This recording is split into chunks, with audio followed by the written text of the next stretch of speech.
Million children. I mean, how many are we talking about?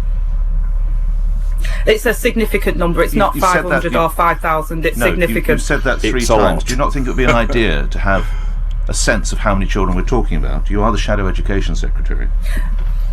Yeah, well, I do have a sense of that, but I don't have the figures. Could you give me the number then, please? No, not. I'm not just going to pluck a number out of thin air. But I can tell you that the number is significant. You're the Shadow Education Secretary. One of your key pledges is to try and reduce class sizes, which will really resonate with my listeners for 4, 5 and 6-year-olds and 7-year-olds. And I'm asking you how many children this affects. And all you can tell me is a substantial number. Shall I help you? I've got a number. Shall I give it to you?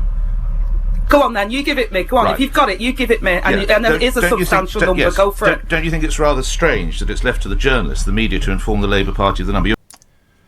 Well, hi guys, welcome back to the channel. Thanks for joining us. And if you subscribed recently, thanks very much for that. It's very much appreciated, as always. I am just bringing a clip today which I thought was quite interesting, bearing in mind the news at the moment. And it's really focusing on Angela Rayner, and she's had some pretty bad car crash interviews with various people over the years, and this one was an interesting one with Nick Ferrari on LBC, and it was basically about when she was the education minister, the shadow education minister, and it's a typical thing with Nick that you have to know what you're talking about and you have to have your facts and figures and your wits about you when you come on to Nick's show, because he's going to be very forensic about everything, and you easily get caught out, as many ministers find out, because they're not head of the brief and they don't have the facts and figures. And why don't they? Because they get paid a shitload of money, and you'd think that they come on basically with an outline of what they want to talk about, and anything deeper than that, if anybody digs deeper than that, they are absolutely lost. They never have any of the figures. There's numerous things where they come on to talk about some more developments around the country, and they don't have any figures about. They don't have any idea of what they're going to be, what the builds are, whether they're shovel ready or not, how much they're going to cost, where a bridge is going to come from and go to, things like that. And then this was a similar case with her not knowing things about class sizes and things like this, which she was totally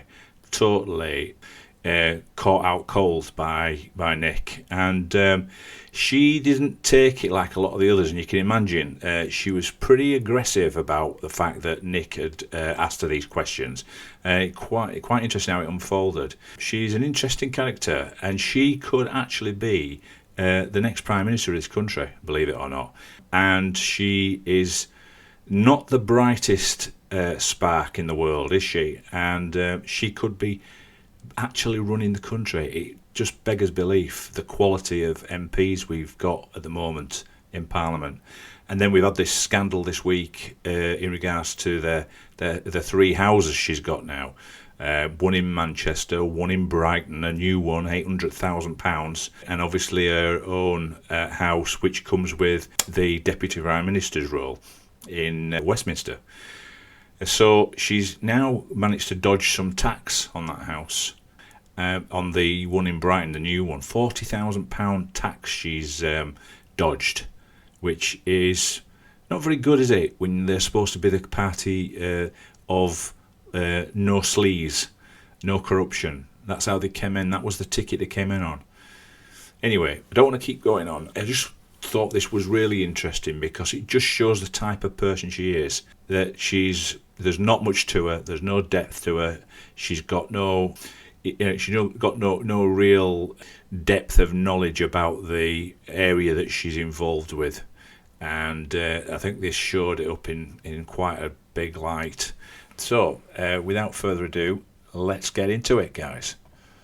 is very keen to reduce class sizes to under 30 for 5, 6 and 7-year-olds. Why is that important? Well, the last Labour government managed to achieve this for the younger class sizes, and it's transformative, because if the class sizes are too big, then children are either the children that are not as loud as others will get lost in the system, or those that have behavioural problems will not get the support that they need. We know that the evidence is that class sizes over 30 do affect the attainment and the learning for all children in the classroom, so it's important for the outcomes for children to make sure they get the education they deserve. How many children are we talking about? How many children are taught in classes that size? Well, there's variants in terms of class sizes over 30, and there's even some that are over 40, to be quite honest with you, and there's quite a substantial... What number of pupils are we talking about? Well, there's quite a substantial amount of pupils that are... I haven't got the numbers on me at hand, Nick, but it is quite a substantial amount of children that are in class sizes that are over 30 now. Are we, Angela Rayner, are we talking about 50 children, 5,000 children, 5 million children? I mean, how many are we talking about? It's a significant number. It's not 500 or 5,000. It's significant. You've said that 3 times. Do you not think it would be an idea to have a sense of how many children we're talking about? You are the Shadow Education Secretary. Yeah, well, I do have a sense of that, but I don't have the figures. Could you give me the number then, please? No, I'm not just going to pluck a number out of thin air. But I can tell you that the number is significant. You're the Shadow Education Secretary. One of your key pledges is to try and reduce class sizes, which will really resonate with my listeners for 4, 5 and 6-year-olds and 7-year-olds. And I'm asking you how many children this affects. And all you can tell me is a substantial number. Shall I help you? I've got a number. Shall I give it to you? Go on then, you give it me. Go on, right. If you've got it, you give it me. And it is a substantial number. Go for it. Don't you think it's rather strange that it's left to the journalists, the media, to inform the Labour Party of the number? You're talking about 520,445 primary school pupils in England alone, classes of 31 or more. So it's a sizable chunk. Do you not think you should have had that number? It is. Well, I told you it's a sizable chunk, Nick, and you had that number, so you know exactly what I was talking about, and we've been absolutely clear about that. I'm just not going to play that numbers game with you and just try and pluck one out of the air. But is this not another example, respectively, Angela Rayner, where Labour policies are almost thought up on the hoof? They're very appealing, but when you're asked just the most basic questions, that is, how much does it cost, and in this instance, to how many pupils does it apply, Labour is always found wanting, some would argue. No, it's not the case. It's not the case at all. We do have those numbers to hand. It's just that, I know how much it costs us to reduce the class sizes. We've got all the costings and figures. There's quite a number of things that we've announced over a period of a few weeks, and you've got those figures. You know what those figures are because we've announced it in the past, so you know the figures are there. I said it's a significant number. It is a significant number. Yes, Labour, when we're in power, we actually do deliver on it, unlike the Conservatives. When they're in power, they promise you and then they break their promises. Labour in power, we reduce class sizes and we've promised to do it again. Lastly, of that 520,445, do you want to tell me how many are in reception classes? Nick, go on, tell me. You've got those numbers to hand, Nick. Do you want me to get a precise on every single nuance? I did the research, so we know how much. It's the who, what, where, when, why, how. We know how much money, but we don't know how many pupils. I have got the number for you, yes, and I will share it with you, Angela Rayner. It's around 100,000 are in those reception classes. So there we go. You see how she got really aggressive when he had the numbers and she didn't have the numbers. And that's what she's like. You can tell that sort of rough edge comes out of her. She's calling it nuance. It's not nuance. That's what she's come on to talk about. The numbers. That's the thing. That was what it was about. And yet she doesn't have the numbers. And then Nick has to give her all the numbers. So what was the point? You might as well just have Nick on and no Angela Rayner, or just a picture of her. What was the point? This is what they're all the same. They all come on, and they must have seen the Nick Ferrari show. They must have seen it before, and they come on and they do this performance. No numbers. There's worse than this, but this was pretty bad. And she's going to be the Prime Minister, unfortunately, but it's coming.